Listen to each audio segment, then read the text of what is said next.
आज हम अंतर्राष्ट्रीय अर्थशास्त्र के अंतर्गत भुगतान से सिद्धांत के माध्यम से अंतर्राष्ट्रीय विनिमय दर निर्धारण के सिद्धांत की चर्चा करेंगे। वर्तमान परिप्रेक्ष्य में ये बहुत अधिक संदर्भित है क्योंकि दो राष्ट्रों के मध्य विनिमय दर निर्धारण किस प्रकार से होता है, इसमें सबसे प्रबल समर्थन भुगतान से सिद्धांत को ही प्राप्त हुआ है। भुगतान से सिद्धांत ये हमें बताता है कि दो देशों के मध्य जो भी विनिमय दर का निर्धारण होता है वो वास्तव में भुगतान शेष की स्थिति के अनुसार ही होगा। अर्थात यदि भुगतान शेष हमारे पास पॉजिटिव है या निगेटिव है। पॉजिटिव का मतलब होता है कि हमारे पास अधिक भुगतान यानी विदेशी मुद्रा हमारे पास अधिक है, अर्थात हमारे पास इंपोर्ट और हमारे विदेशों से हमारे पास निवेश ज्यादा है, अर्थात भुगतान से सिद्धांत हमारे पास फेवर में है, तो विनिमय दर का निर्धारण कुछ और होगा। और उसी प्रकार यदि अनफेवरेबल है अर्थात हमारा भुगतान शेष यदि घाटे में है तो भी विनिमय दर भी उसी के अनुसार परिवर्तित होती रहेगी। तो इस सिद्धांत के अंतर्गत आज हम देखेंगे कि वास्तव में किस प्रकार अंतरराष्ट्रीय स्तर पर विनिमय दर का निर्धारण भुगतान से सिद्धांत के अंतर्गत किया जाता है। इस सिद्धांत के अध्ययन करने से पूर्व हमें कुछ विशेष मान्यताओं का अध्ययन करना अनिवार्य हो जाता है। विश्व के अन्य देशों के साथ मुक्त व्यापार होता है, अर्थात किसी भी प्रकार का रिस्ट्रिक्शंस वर्ल्ड लेवल पर नहीं होता है। जैसे टैरिफ, कोटा या अदर चीजें नहीं लगाई जाती हैं, किसी प्रकार का प्रशुल्क नहीं लगाया जाता है, अर्थात कोई भी गवर्नमेंट दूसरे देश की वस्तु आने में कोई भी व्यवधान उत्पन्न नहीं करती है। वर्ल्ड के किसी कंट्री में हम अपनी वस्तुओं को भेज सकते हैं और विश्व के किसी भी देश से भी कोई भी वस्तु हम आयात करने के लिए स्वतंत्र होते हैं। अर्थात पहली मान्यता है कि विश्व के अन्य देशों के साथ हमारे देश का जो व्यापार हो रहा है वो मुक्त व्यापार हो रहा है, फ्री ट्रेड हो रहा है, अर्थात किसी प्रकार का कोई भी बैरियर नहीं है और व्यापार आसानी से हो जाता है। दूसरी मान्यता है अर्थव्यवस्था में पूर्ण प्रतियोगिता पाई जाती है। पूर्ण प्रतियोगिता का तात्पर्य है कि अर्थव्यवस्था जो है उसमें किसी भी प्रकार की बाजार में जो पाया जाने वाला एक प्रकार से कपट संधि है या एक प्रकार से बाजार को विचलित करने वाले माध्यम है वो नहीं पाए जाते हैं। अर्थात अर्थव्यवस्था परफेक्टली वर्क कर रही है, उसमें किसी प्रकार का छल कपट या अन्य चीजें नहीं पाई जा रही हैं, अर्थात ना तो टैरिफ, कोटा या अदर चीजें नहीं है। अर्थव्यवस्था में जितनी वस्तुओं की पूर्ति की जा रही है दूसरा देश उतनी वस्तुओं को खरीदने के लिए भी तैयार है। तो इस प्रकार अर्थव्यवस्था में मार्केट प्रॉपरली वर्क कर रहा है। यह पूर्ण प्रतियोगिता का तात्पर्य हुआ। तीसरा, व्यापार पर कोई सरकारी नियंत्रण नहीं है। सरकारी नियंत्रण का इसका सीधा तात्पर्य यह होता है कि अर्थव्यवस्था में जैसे अभी कोविड-19 का फेज चल रहा है, गवर्नमेंट ने इसेंशियल कमोडिटी पे अपना अधिकार कर लिया, जैसे कुछ क्या होते हैं लाइफ सेविंग ड्रग्स हैं, कुछ इंजेक्शंस हैं, क्योंकि लोगों ने ब्लैकमेलिंग करना चालू कर दिया। उसी प्रकार ऑक्सीजन सिलेंडर हैं, इनको भी लोगों ने ब्लैकमेलिंग करना चालू कर दिया, ब्लैक में इसको वास्तव में मार्केटिंग करने लगे। तो इस पर गवर्नमेंट को नियंत्रण लेना अनिवार्य हो गया था। अगर नियंत्रण नहीं लेती तो लोग 10 रुपए की चीज को 1000 व 1 लाख में बेचने के लिए तैयार थे। तो इस प्रकार हमारे पास परफेक्ट कंपटीशन है और व्यापार पर कोई सरकारी नियंत्रण नहीं। सरकारी नियंत्रण का सीधा तात्पर्य यह है कि सरकार कोई कंट्रोल नहीं मैनेज कर रही है बट कंट्रोल नहीं कर रही है। जैसे जो चीज चाहिए आप प्रॉपरली ले सकते हैं, दे सकते हैं, विदेशी मुद्रा आपको सरकार अवेलेबल करा देगी जो रेट चल रहे हैं। तीसरा आपका लास्ट है जो भुगतान शेष पर प्रभाव कीमत द्वारा नहीं होता है। कीमत द्वारा प्रभाव का मतलब होता है कि कहते हैं कि जब इकोनॉमी में किसी वस्तु का मूल्य प्रभावित होता है तो उसके परिणाम स्वरूप बैलेंस ऑफ पेमेंट पर भी प्रभाव पड़ता है। ये थ्योरी हम पहले देख चुके हैं। तो इस थ्योरी के अंतर्गत कीमत का ट्रेड में यानी व्यापार पे प्रभाव पड़ता है, क्योंकि कीमत बढ़ेगी तो ऑटोमेटिक ट्रेड हमारा फ्लक्चुएट होगा। हमारे देश की गेहूं या बिजली या अदर इक्विपमेंट्स अगर क्या होते हैं महंगे या सस्ते होते हैं तो उससे बैलेंस ऑफ ट्रेड पर यानी क्या व्यापार संतुलन पर प्रभाव पड़ता है, लेकिन भुगतान शेष संतुलन हमारा ये साफ साफ नकार देता है कि अर्थव्यवस्था में कीमत का प्रभाव भुगतान शेष पर नहीं पड़ता है।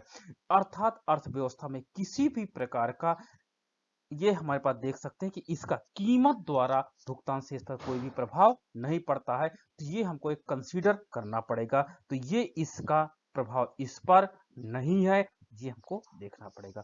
तो हमारे पास बेसिकली 4 मान्यताएं हैं। इन चारों मान्यताओं में पहली मान्यता हम जस्ट रिपीट करते हैं, विश्व के अन्य देशों के साथ मुक्त व्यापार हो रहा, अर्थात किसी भी प्रकार का प्रोटेक्शन या बैरियर्स वर्ल्ड लेवल पे वर्क नहीं कर रहा है। अर्थव्यवस्था परफेक्ट कंपटीशन के अंतर्गत वर्क कर रही है। हमने बाजार के अंतर्गत परफेक्ट कंपटीशन की डिफिनीशन बनाई, किसी प्रकार का इंटरफेयर नहीं है, मार्केट प्रॉपरली वर्क कर रहा है, सरकारी नियंत्रण नहीं है, अर्थव्यवस्था में गवर्नमेंट प्रॉपरली वर्क कर रही है, मैनेज कर रही है, बट कोई कंट्रोल नहीं की है, और इसी प्रकार भुगतान से इस पर कीमत द्वारा कोई भी प्रभाव नहीं पड़ता। तो ये हमारे पास 4 स्पेशल मान्यताएं हैं। उपरोक्त मान्यताओं के आलोक में जब हम इस सिद्धांत की व्याख्या करते हैं तो हम ये पाते हैं कि करेंसी की विनिमय दर, यानी जो हमारे पास करेंसी वर्तमान में हमारे पास रुपीज करेंसी है, इसकी विनिमय दर भुगतान शेष के द्वारा निर्धारित होगी। अर्थात भुगतान शेष सिद्धांत ये कहता है कि अर्थव्यवस्था में विनिमय दर, जो करेंसी रेट होता है, इंटरनेशनल लेवल पर जो एक्सचेंज रेट होता है, उसका निर्धारण भुगतान शेष सिद्धांत द्वारा किया जाता है।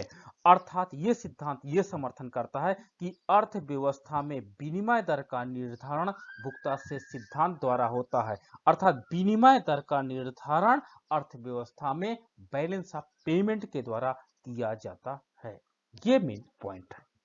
अब दूसरी बात है कि यदि अर्थव्यवस्था में अनुकूल भुगतान शेष है, अनुकूल का मतलब होता है कि जब हमारे पास एक्सपोर्ट अधिक है, विदेश की करेंसी हमारे पास अधिक आ रही है, तो उसे हम कहेंगे अनुकूल भुगतान शेष। अर्थात हमारे पास विदेशी मुद्रा अधिक है और हमको देना कम पड़ रहा है, तो वहां पर हमको सिचुएशंस ये देखने को मिलेगी कि अर्थव्यवस्था में हमें एक्सचेंज रेट बढ़ता हुआ मिलेगा, अर्थात रेट ऑफ एक्सचेंज रेट बढ़ेगा, इंप्रूव होगा।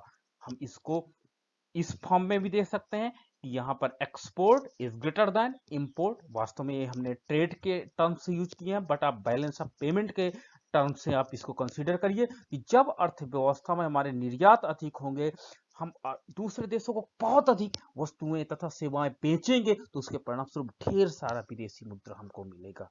जब हम निर्यात अधिक करेंगे, जब हम एक्सपोर्ट अधिक करेंगे, तो एक्सपोर्ट करने से अर्थव्यवस्था में हमारे पास विदेशी मुद्रा ज्यादा आएगी, क्योंकि हम अपनी वस्तुओं को इंटरनेशनल मार्केट में ज्यादा बेच रहे हैं।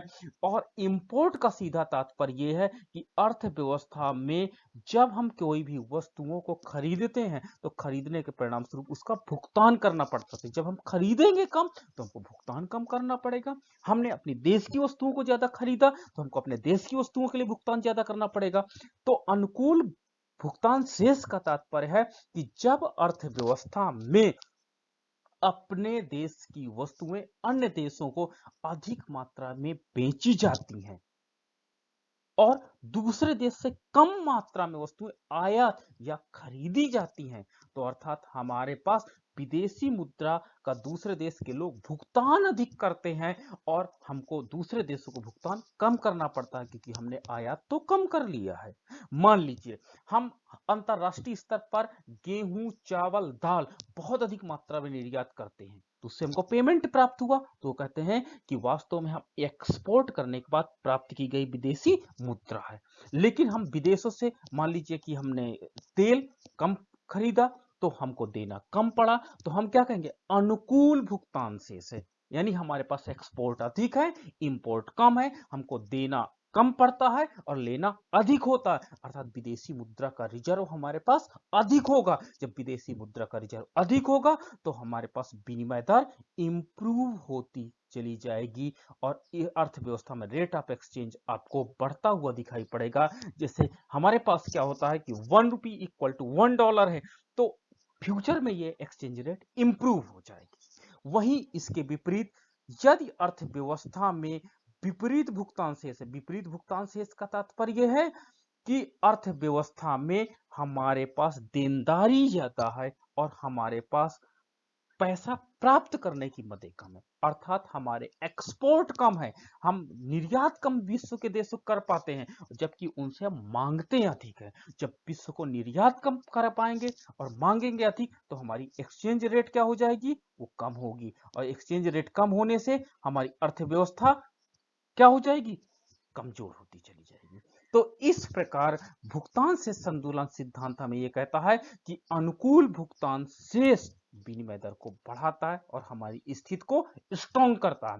विपरीत भुगतान शेष विनिमय दर को घटाता है और हमारी स्थिति को वीक करता है। ये आपका मेन पॉइंट्स होता है।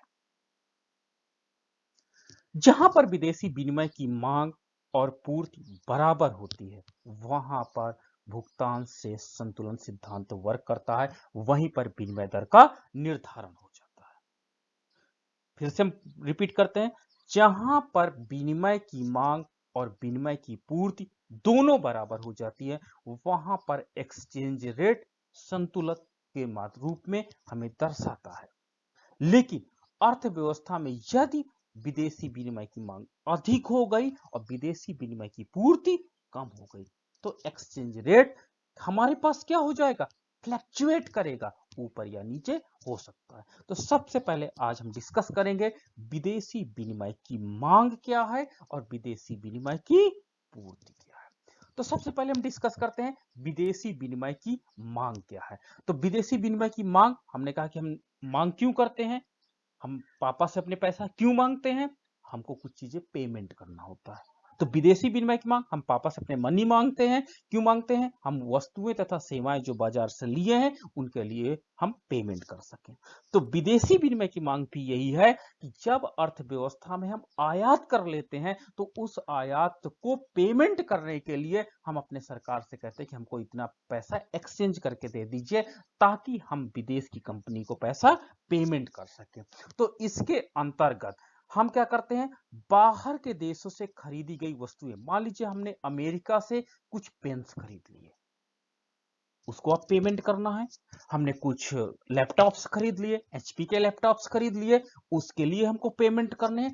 प्लस कुछ सर्विस ले लिए, हमने गूगल से कुछ हमने सर्विस ले लिया, तो वस्तुओं तथा सेवाओं के भुगतान के लिए हमको मनी चाहिए कि नहीं चाहिए। तो इस प्रकार दूसरे देशों से खरीदी गई वस्तुएं तथा सेवाओं को भुगतान के लिए जो हमको मुद्रा चाहिए होगी, उसके साथ ही साथ हमारे देश द्वारा लिए गए ऋण, हम कोविड का इस समय सामना कर रहे हैं, मान लीजिए हमको वर्ल्ड बैंक से कुछ उधार पैसा लेना पड़े तो उसको भी तो पेमेंट करना पड़ेगा। उसके मान लीजिए हम किसी कंट्री से पैसा कुछ उधार ले रहे हैं और उधार लेकर के उस पैसे से हमको भुगतान करना पड़ेगा, तो ये भी पैसा चुकाना पड़ेगा। या अन्य देशों द्वारा हमारे देश में किए गए निवेश, अगर कोई कंट्री हमारे देश में निवेश करता है, मान लीजिए पापा हमको कुछ पैसा देते हैं कि जाओ आप एक काम करो, इसको कहीं इन्वेस्टमेंट करो, तो ये भी एक प्रकार का, कोई कंट्री अगर हमारे देश में निवेश करती है तो विदेशी मुद्रा लेके आएगी। तो इस प्रकार ये चार चीजें हमारे पास विदेशी विनिमय की मांग को दर्शाते हैं। और विदेशी विनिमय की मांग के अंतर्गत हमारे पास जो विदेशी विनिमय की मांग है हम इन चार चीजों के लिए करते हैं। हमारे पास पहला है सबसे विदेशों से या दूसरे देशों से खरीदी गई वस्तुएं, दूसरा सेवाएं, तीसरा हमारे द्वारा लिए गए ऋण और अन्य देशों द्वारा किया गया निवेश। तो इस प्रकार ये चार चीजें जो हो रहा है ये विदेशी विनिमय की मांग को दर्शाते हैं। विदेशी विनिमय की पूर्ति के अंतर्गत वो मनी जो दूसरे देशों से किसी न किसी रूप में हमारे देश में आती है उसे हम विदेशी विनिमय की पूर्ति कहते हैं। यदि हम अपनी वस्तुएं विदेश को बेचें तो उसके बदले में दूसरा देश हमको भुगतान करेगा, वो हमारी पूर्ति का एक भाग कहलाएगा। तो विदेशी विनिमय की पूर्ति के अंतर्गत हमारे देश द्वारा अन्य देश को बेची गई वस्तुओं पर क्या हुआ, वस्तुओं को पर जो हमको मुद्रा प्राप्त होती है वो विदेशी विनिमय की पूर्ति कहलाती है। दूसरा, हमारे देश की सेवाओं को जब अन्य देश प्रयोग करते हैं तो उसके परिणाम स्वरूप कुछ ना कुछ मुद्रा उनको देना पड़ता है, तो ये भी पूर्ति का पार्ट होगा। इसके साथ ही साथ अगर हमारे कोई ऋण हम लेते हैं कुछ किसी अन्य देश से तो ये भी हमारे विदेशी मुद्रा का पार्ट होगा, या दूसरे देश द्वारा हमारे पुराने ऋण का भुगतान कर दिया जाता है तो ये भी हमारे पास क्या हो जाएगा, विदेशी मुद्रा की पूर्ति का एक बढ़िया स्रोत हो जाएगा। इसके अलावा यदि दूसरे देश द्वारा हमारे देश में यदि कोई निवेश करता है तो ये भी हमारे देश में विदेशी विनिमय की पूर्ति कहलाएगी। तो इस प्रकार विदेशी विनिमय की पूर्ति चार चीजों से होती है। हम देख सकते हैं, पहला हमारे पास है खरीदी गई वस्तुएं, अगर दूसरा देश हमारी वस्तुओं खरीदता है। दूसरा, हमारी सेवाओं को परचेज करता है। तीसरा, अगर वो हमारे ऋण को लौटाता है या हमें ऋण देता है, दोनों तरीके हो सकते हैं। और दूसरे देश द्वारा हमारे देश को किया गया निवेश भी हमारे विदेशी विनिमय की पूर्ति का भाग बन जाता है। तो इस प्रकार चार चीजों द्वारा हम विदेशी विनिमय की पूर्ति को निर्धारित कर लेते हैं। जहां पर विदेशी विनिमय की मांग और पूर्ति दोनों बराबर हो जाती है वहीं पर विनिमय दर का निर्धारण हो जाता है। आइए हम आगे देखते हैं। यहां पर हमें एक रेखा चित्र देख सकते हैं जिसके आधार पर हमने फॉरेन करेंसीज को लिया है, फॉरेन करेंसी को हमने आधार अक्ष पर लिया है और लंब अक्ष पर हमने एक्सचेंज रेट को लिया है, एक्सचेंज रेट को लिया है लंब अक्ष पर। ओके, अब हम ये देख रहे हैं कि जो हमारे पास एक रेखा है डी डी, डिमांड रेखा, ये फॉरेन एक्सचेंज के डिमांड को दर्शाता है। एक सप्लाई रेखा है जो विदेशी विनिमय की पूर्ति को दर्शाता है। देखिए, विदेशी विनिमय की मांग रेखा जो है वो निगेटिव स्लोप की है। इसका सीधा तात्पर्य है कि यदि एक्सचेंज रेट ऊंची होगी तो विदेशी विनिमय की मांग कम होगी, और यदि एक्सचेंज रेट कम होगा तो विदेशी विनिमय की मांग हमारे पास अधिक होगी। तो इसलिए ये निगेटिव स्लोप का है, जो कि ये दर्शाता है कि विदेशी विनिमय के साथ जो हमारे पास है वो इनवर्स रिलेशनशिप पाया जा रहा है। यहीं पर सप्लाई रेखा में यह दर्शाती है कि यदि एक्सचेंज रेट कम है तो विदेशी विनिमय की पूर्ति कम होगी, यदि एक्सचेंज रेट बढ़ेगी तो विदेशी विनिमय की पूर्ति भी बढ़ेगी, और यदि एक्सचेंज रेट और बढ़ेगी तो विदेशी विनिमय की पूर्ति और बढ़ जाती है। तो इस प्रकार हम देख सकते हैं कि अर्थव्यवस्था में पूर्ति रेखा धनात्मक ढाल की है और मांग रेखा ऋणात्मक ढाल की है। जहां पर ये दोनों ढाल एक दूसरे के बराबर हो जाते हैं उस पॉइंट को हम लोग संतुलन बिंदु ई कहते हैं। यहीं पर अर्थव्यवस्था में संतुलित विनिमय दर ओ आर निर्धारित हो जाती है तथा विदेशी विनिमय की मात्रा ओ क्यू निर्धारित हो जाती है। अर्थात ई बिंदु पर हमारे पास विदेशी विनिमय की मांग तथा विदेशी विनिमय की पूर्ति दोनों बराबर हो जाती है, इसलिए विदेशी विनिमय दर का निर्धारण हमारे पास आर हो जाता है। यदि अर्थव्यवस्था में विदेशी विनिमय दर अनुकूल हो जाए, हम आपको टर्म शुरू में एक्सप्लेन कर चुके हैं कि विदेशी विनिमय अनुकूल होने का तात्पर्य यह है कि विदेशी मुद्रा की पूर्ति अधिक हो जाए और मांग कम हो जाए। तो विदेशी विनिमय अनुकूल होने का तात्पर्य है कि यदि अर्थव्यवस्था निर्यात ज्यादा कर रही है वस्तुओं तथा सेवाओं का, और विदेशों से हमारे पास ऋण ज्यादा आ रहे हैं, या तो हम ऋण ले रहे हैं या विदेशी निवेशक हमारे देश में ज्यादा आ रहे हैं, तो उसके परिणाम स्वरूप हमारे देश में विदेशी विनिमय दर की पूर्ति बढ़ जाएगी और मांग घट जाएगी। उसके परिणाम स्वरूप हम देख सकते हैं कि विदेशी विनिमय की पूर्ति बढ़कर के बी हो जाती है, ये आपके पास, और उसके परिणाम स्वरूप विदेशी विनिमय की मांग घट करके R1 ए रह जाती है। ये हमारे पास अनुकूल भुगतान शेष की स्थिति में दर्शा रहा है जहां पर S is greater than D हो जाता है, जिसके परिणाम स्वरूप विनिमय दर बढ़ जाती है। जब विनिमय दर बढ़ जाएगी तो उसके परिणाम स्वरूप नई विनिमय दर OR से बढ़ करके OR1 हो जाएगी। जब एक्सचेंज रेट बढ़ेगी तो उसके परिणाम स्वरूप हमारे निर्यात महंगे होंगे तथा आयात सस्ते हो जाएंगे। आई एम जस्ट रिपीटिंग, जब अर्थव्यवस्था में विदेशी विनिमय दर बढ़ जाती है, विदेशी विनिमय दर बढ़ने के परिणाम स्वरूप, विदेशी विनिमय दर बढ़ी क्यों? अर्थव्यवस्था में भुगतान से संतुलन अनुकूल हो गया, उसके परिणाम स्वरूप ऑटोमेटिक क्रियाएं वर्क करेंगी और विदेशी विनिमय की पूर्ति अधिक हो जाएगी तथा मांग कम होगी। उसके परिणाम स्वरूप विदेशी विनिमय दर तेजी से बढ़ती है, जो कि OR से बढ़कर के OR1 हो जाती है। जब OR से बढ़कर के OR1 हो जाती है तो इसके परिणाम स्वरूप अर्थव्यवस्था में एक्सचेंज रेट बढ़ जाने के कारण अर्थव्यवस्था में हमारे निर्यात महंगे हो जाएंगे और आयात सस्ते हो जाएंगे। निर्यात महंगे होंगे, आयात सस्ते होंगे, जिससे हम अनुकूल भुगतान संतुलन से नीचे की ओर आना चालू कर देंगे। परिणाम स्वरूप एक्सचेंज रेट हमारी डिक्लाइन करती चली जाएगी और डिक्लाइन करने के परिणाम स्वरूप हमारे पास हम लोग पुनः संतुलन बिंदु E पर आ जाएंगे। क्लियर है?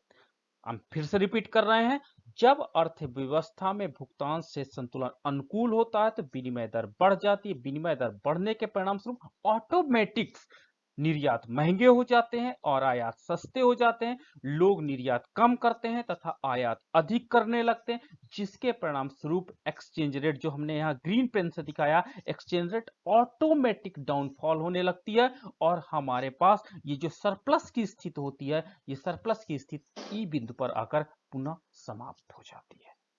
तो ये होता है जब अर्थव्यवस्था में भुगतान से संतुलन अनुकूल होता है तो एक्सचेंज रेट बढ़ती है टेम्परेरीली, लेकिन ऑटोमेटिकली डिक्लाइन करती जाती है और पुनः OR एक्सचेंज रेट संतुलित इक्विलिब्रियम पॉइंट पर आ जाती है, जो हमारे पास पहले थी।